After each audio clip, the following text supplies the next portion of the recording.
Halo, ada berita apa hari ini? Hari ini masih tetap berita soal Bayangkara Presisi Lampung FC yang berada di hanya satu tingkat, hanya satu strip dari zona degradasi di atas PSBS Biak, Persik dan Persita Tangerang. Keempatnya sama-sama mengumpulkan 1 poin dari 3 pertandingan. Nah, untuk Bayangkara Presisi Lampung agak disayangkan mengingat Borneo FC yang saat ini berada di papan atas klasemen di peringkat pertama klasemen Super League, sementara nilai transfer Bayangkara Presisi Lampung dengan Borneo FC sama-sama 7,8 kalau nggak salah, hanya berbeda koma, yang mengartikan bahwa nilai transfer dari kedua tim ini sama namun berbeda nasib. Yang satu di papan atas klasemen dan yang satu di papan bawah klasemen. Apakah wajar Bayangkara Presisi Lampung FC berada di dasar klasemen atau di satu strip di atas zona degradasi? Gua rasa nggak wajar. Kenapa? Karena Bayangkara Presisi Lampung FC sudah mengeluarkan dana transfer yang cukup banyak, dan Bayangkara Presisi Lampung FC merekrut Paul Munster sebagai pelatih atau pelatih kepala untuk Bayangkara Presisi Lampung. Di tahun 2019, Paul Munster datang ke Bayangkara Presisi Lampung FC di periode pertamanya. Saat itu di pertengahan musim, dia membawa Bayangkara Presisi Lampung FC dari peringkat 13 menuju 4 besar.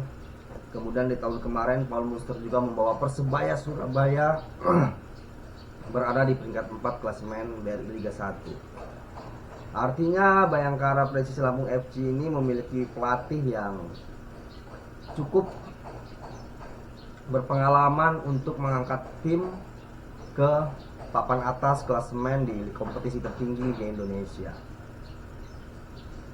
Bahkan Rahmat Darmawan juga dalam podcastnya kan mengatakan ada salah satu pelatih yang membawa tim dari peringkat 14 atau 12 menuju 4 besar. Mungkin ini Paul Munster, namun dia dipecat dari kursi pelatihannya karena netizen menganggap permainannya kurang atraktif. Ya, gua bertanya sendiri dengan Paul Munster bagaimana pemikirannya soal perbandingan dirinya dengan Arteta dan Arsenal yang bermain atraktif. Dia menjawab bahwa dia tidak peduli dengan Arsenal ataupun Arteta, ya nggak masalah. Tapi gua menanyakan soal Arsenal dan Arteta hanya untuk perbandingan, karena sejauh ini tim yang bermain atraktif, yang kolektifnya cukup luar biasa itu ya Arsenal. Kenapa Arsenal juga? Karena dia seusia dengan Arteta, memiliki pakem formasi yang berbeda, yang sama 4-2-3-1 dan 4-3-3 sebelumnya. Namun kini di Bayangkara Presisi Lampung memang Paul Munster mengandalkan 4-3-3. Namun sepertinya Paul Munster ini di Bayangkara Presisi Lampung FC ini dia memaksimalkan pemain-pemain sayap yang juga bertubuh tinggi. Menurut gua dan kebanyakan orang, pemain sayap yang bertubuh tinggi ini kurang ideal. Nah, dalam pemikiran gue semalam, apakah perlu hashtag Paul Munster out? Menurut gue, meskipun Bayangkara Presisi Lampung FC berada di satu strip di zona degradasi, belum perlulah hashtag Paul Munster out,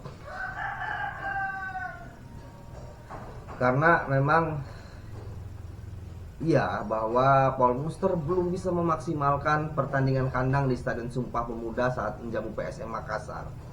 Tapi kita lihat dulu, memang PSM Makassar ini tim yang tidak kuat secara finansial, baru lepas dari sanksi FIFA juga kan untuk transfer pemain. Namun di 3 laga PSM Makassar ini selalu bermain imbang.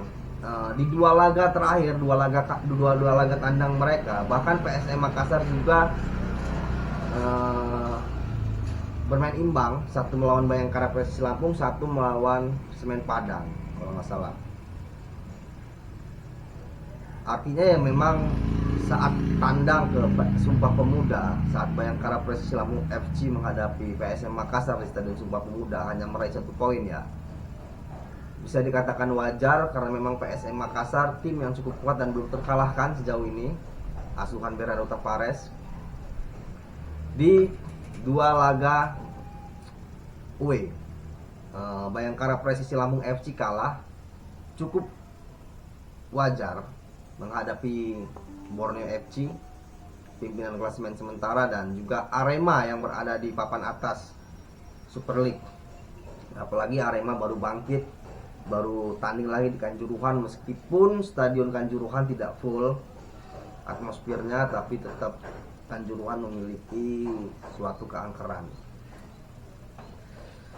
Satu laga lagi menghadapi Persis Solo. Jika Bayangkara Presisi Lampung FC bermain imbang atau kalah menghadapi Persis Solo, tim yang notabene merupakan tim pesakitan di tahun lalu di BRI Liga 1, tim yang juga saat ini tidak terlalu tinggi targetnya, mungkin hanya bertahan di papan tengah target dari manajemen Persis Solo. Artinya harus benar-benar meraih 3 poin. Kalau tidak bisa meraih 3 poin, maka gue sendiri nggak bisa menjamin apakah Paul Munster masih dipertahankan manajemen. Kalau hanya meraih 1 poin atau mungkin kalah, gue harap manajemen mengultimatum Paul Munster untuk bisa membabat habis 7 poin dalam 3 pertandingan, kandang maupun tandang. Artinya tidak terkalahkan, atau paling sedikitnya adalah 5 poin. Karena bagaimanapun Bayangkara Presisi Lampung FC telah menghabiskan dana transfer hingga 78 miliar, hampir sama dengan Borneo FC dan lebih tinggi dari Maluku United.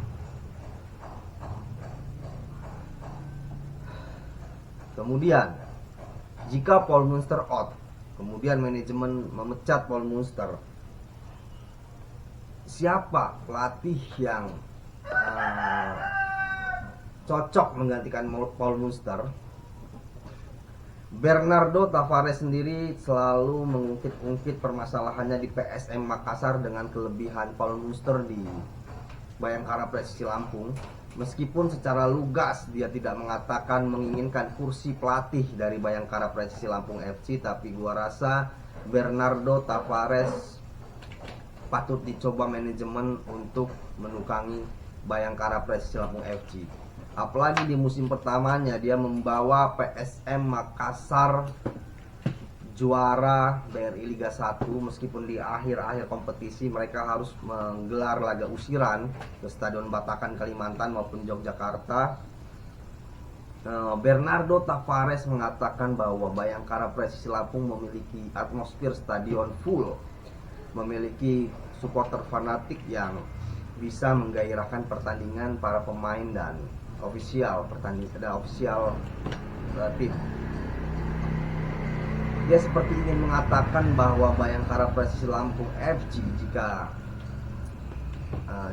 Bernardo Tavares pelatihnya, maka bukan tidak mungkin akan mengulang suksesan bersama Simon McNamee waktu itu.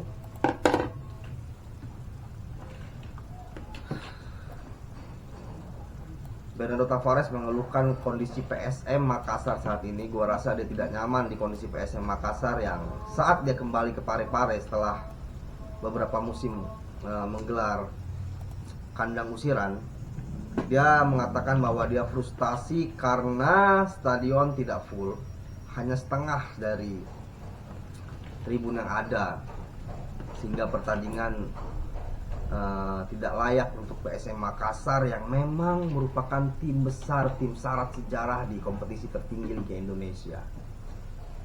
Namun apakah Bernardo Tavares merupakan pelatih yang cocok untuk Bayangkara Presisi Lampung FC? Kita lihat nanti setelah Bayangkara Presisi Lampung FC melakoni Persis Solo, apakah manajemen akan melakukan intervensi kepada Paul Munster? Ya, ini masih sebatas andai dan mungkin bahwa memang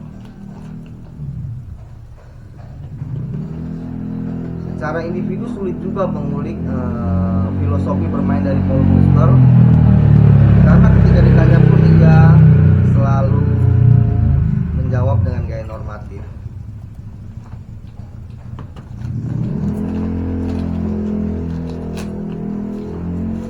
kenapa dia bukan pelatih yang akrab dengan media, yang bisa mengungkapkan keinginan dan filosofi bermainnya dengan publik secara lugas. Mungkin juga dia bukan pelatih yang memang ingin membicarakan banyak hal ke publik. Namun ya, Paul Muster terbilang gagal di 3 pertandingan awal hingga muncul pembahasan soal hashtag Paul Muster out. Meskipun belum cocok, ya sebagai pecinta sepak bola di Lampung khususnya, boleh juga kan kita menyuarakan perandai-andaian jika manajemen memecat dari Paul Muster. Siapa pelatih yang cocok? Tadi ada Bernardo Tavares yang memang selalu memuji keberuntungan fasilitas dari Bayangkara Presisi Lampung FC yang saat ini dinahkodai oleh Paul Muster, dan juga ada Rahmat Darmawan, pelatih yang memang kelahiran dari Lampung di Metro, pelatih yang sukses bersama Persipura, Persija Jakarta, dan juga Sriwijaya FC. Memang belakangan karirnya meredup di kompetisi tertinggi Liga Indonesia. Di Madura dia redup, di Rans Nusantara pun redup, di Persikabo TNI waktu itu redup juga. Terakhir kegemilangan dia saat membela Arema dan Persebaya. Dia tidak bisa membawa juara memang, tapi bisa mengangkat Arema dan Persebaya di tingkat kedua atau 3 besar dari kompetisi Liga Indonesia.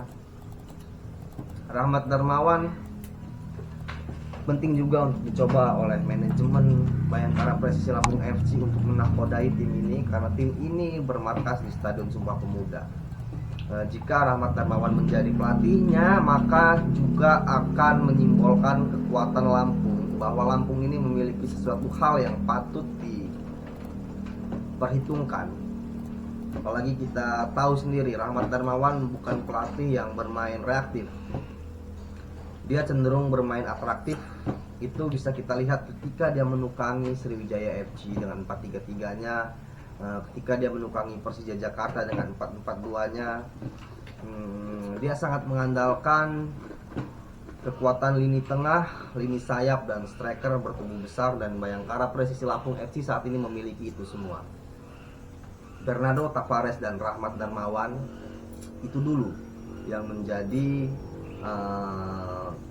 solusi jika seandainya Bayangkara Presisi Lampung FC manajemennya memutuskan untuk menyelesaikan kontrak dengan Paul Muster jika tidak bisa menang melawan Persis Solo di Sumpah Pemuda. Oke, cukup itu dulu. Mood gua lagi jelek baru saja. Oke, see you.